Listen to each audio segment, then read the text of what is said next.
Your parent just passed away and now everyone's asking you, what are you going to do with the HDB? Most families think they can figure this out later. They can't. There's a 6 years deadline that almost nobody knows about. And if you miss it, you'll need a court order just to sell the flat. Hi, I'm Caleb. I've handled more than 20 plus cases as a property agent, including one where the previous agent sold at 300,000. The deal burst and I came in and closed at 330,000. In this video, I'm going to walk you through exactly what happens to an HDB when the owner passes away, step by step, so your family doesn't make an expensive mistake.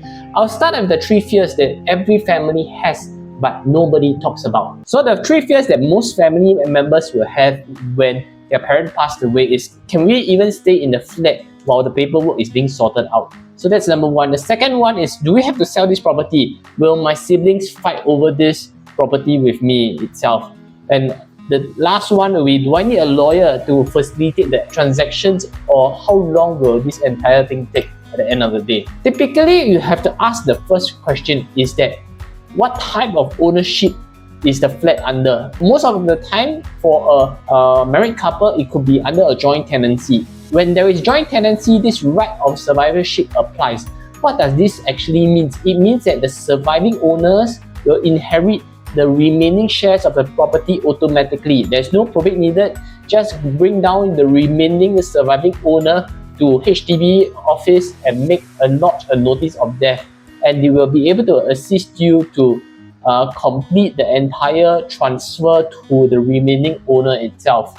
So the second one is where tenancy in common. So they specify how many percentage they have in the beginning of it all. So like for 40% or 60% or 50-50 and stuff like that. So if they have a specific shares, this particular remaining shares of the deceased will be distributed according to their will or according to the intestate laws. So if let's say for example they have done out a will, it will be distributed based on that. If not, it will be based on the Intestate Succession Act. And you require a lawyer to do this particular process because you need to apply for grant of probate, or you need to apply for the letter of administration. Later I'll go through with you actually. And last of all, if it's a sole owner. Sole owner is very typical, especially if one spouse is already passed away, the remaining spouse take over the property as the remaining owner. So the entire flat will go into the estate and it will be distributed based on the will and also the Intestate Succession Act. So again, similar process, you need to go apply for grant of probate or letter of administration, and then you decide whether to sell or inherit the property. So how do you check whether it's joint tenancy or tenancy in common? Very simple. You go under your HDB portal and check under the resale flat details whether is it a joint tenancy or tenancy in common itself. There will be this standard documents by HDB and you can see what it is. Whether or not will or no will, you need to check on it. So let's say for example there is a will, so the executor will have been named inside the will. You need to apply for the grant of probate, and the court grants the legal authority to manage the property, whether to sell or to inherit it based on what the will states. And the flat is eventually transferred to the beneficiary or eventually to sell it off. And of course, if let's say the beneficiary wants to take over the property, he needs to have the eligibility to do so. Even if the will says you can get, but if let's say for example the beneficiary is a foreigner cannot take over itself. So if let's say for example there is no will, you need to follow the Intestate Succession Act. Let's say for example the remaining surviving owner is a spouse and the children. The spouse will have 50%, the kids will have 50%. So if it is just the children only, they'll split equally. If it is the parents only, it will split equally. If it is just your wife only, it will be going to your wife itself. And if you have no family at all, usually it reverts to the government. So please have a will if you do not have any family members at all. So of course, the Muslim estates, because there is a Probate laws will apply towards it. So how do you check whether there is a will or there is no will exist? You can go under this will registry. This will registry will help you to see whether is there a registration of the will being done by the testator, which is the person who passed away. If they do not keep the actual will at the end of the day, they are just letting you know whether they done the will or not. So it shows you the details of the person making the will, date of the will, details of the person who drew up the will, and where is the will is being held. So you can go and find and stuff like that. Of course, you need to pay $10 for it. But the thing is that this will registry is not mandatory at the end of the day. So what this means is that you have to still go and find where the actual will is at. The questions that nobody start to ask is that, can we even stay in the flat while all this thing is being sorted out? Yes, it's possible you can continue staying in the flat, even nobody will evict you during this process. Because the whole process will take quite long, 6 to 12 months, and if let's say it's a joint tenancy, it will take 2 to 3 months because you need to lodge the notice of death with HDB itself. You can continue living there in the flat entire time. The thing is that once you have done so, you cannot sell or rent out or make any ownership changes until the legal transfer is completed. What I mean is that if let's say you never apply for the grant of probate, or never apply for letter of administration, or you never lodge the notice of death, you cannot do anything at all. So you need to do either of these steps first before you can sell or rent out, make any ownership changes. Later I'll have an entire timeline to walk you through how it works. So HDB will not force you out while the estate is still being administered. So but don't delay the paperwork because you have a deadline towards it. So can you keep the flat? You can keep the flat, of course, if you fulfill certain criteria. Like for example, a Singapore citizen or PR, you're at least 21 years old, you meet the HDB eligibility criteria. Let's say for example, you are single but you're only 30 years old, so you don't meet the single criteria, so you are not eligible to own the flat unless you own it together with your sibling. So you guys come under the joint orphan scheme. So when you come under the joint orphan scheme, then you can apply together and inherit the property. But if it's just yourself, then you need to wait for until you are 35 and above, then apply under the single scheme at the end of the day. So you don't already own another HDB, or you'll be willing to sell either one of them eventually when you inherit it. So, and it also got to be an immediate family member to inherit it also. So you must sell the property if you own another HDB right now and you cannot sell it and you have not met the MOP as well. So you cannot own 2 HDB at the same time also. And you currently own a prior property, and this current flat is owned by your parent after 2010 itself. So you must sell one of it within 6 months itself. So you cannot own 2. But if let's say for example, this flat that your parent owned passed away, is bought before August 2010, you can consider owning one prior property, which is what you're currently holding, and this deceased flat that is passed down to you itself. And you must sell if you are a foreigner. You must sell because foreigners are not entitled to hold a HDB. So, and there is no eligible family members to take over, you must sell.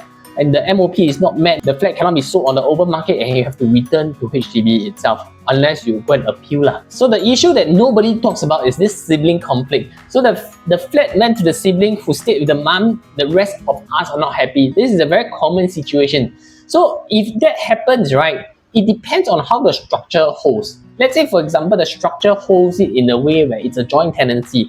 Means that the parent has already decided that if I pass on, I want to pass it on to my remaining son or daughter because we are holding it as a joint tenancy. This right of survivorship is inside the HDB rule, which means to say that the remaining owners will become the automatic flat owner itself.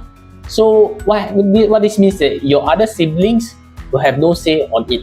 So this cannot be overridden, it is the law. If the parents put that sibling's name on the flat, it was their decision at the end of the day. So another thing is, if let's say for example they are a sole owner or tenancy in common, and they have willed it in such a way that at the end of the day, if I pass away, this flat goes to this particular son or daughter of mine.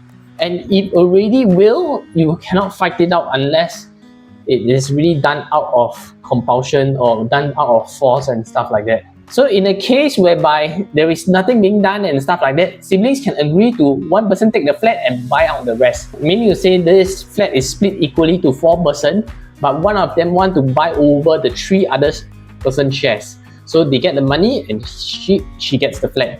Then all we will need to sign a renunciation form and sell and split the proceeds equally at the end of the day. That's also another possibility also.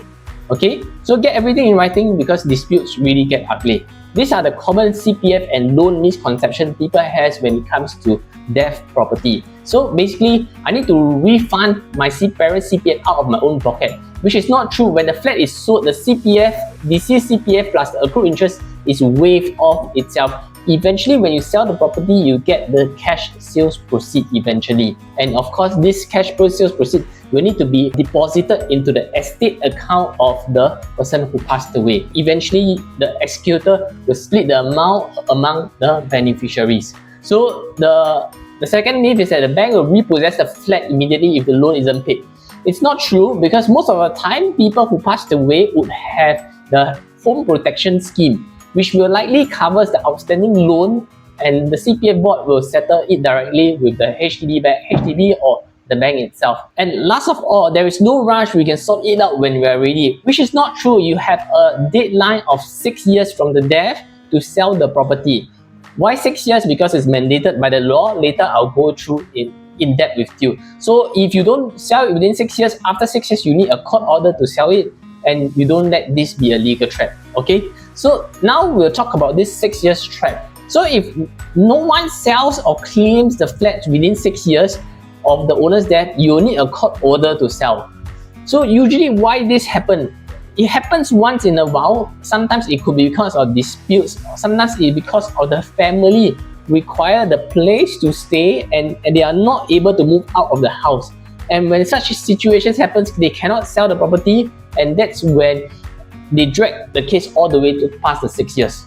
So what happens is that there is this law by the Conveyancing and Law Property Act that states that no sale or mortgage of the land belonging to the estate after the expiration of 6 years from his death, unless you have a sanction of the court or in the will of the deceased have this power of sale. So if, let's say for example, the person who passed away did not have a will, so what happens is that they cannot pass in 6 years. Once they pass in 6 years, they have to apply for sanction of court order in order to sell. What happens is that the judge will ask you why you take so long to sell, and you need to give a valid reason, and then they'll be able to allow you to sell. But it will involve lawyer fees, charge fees, and so on and so forth.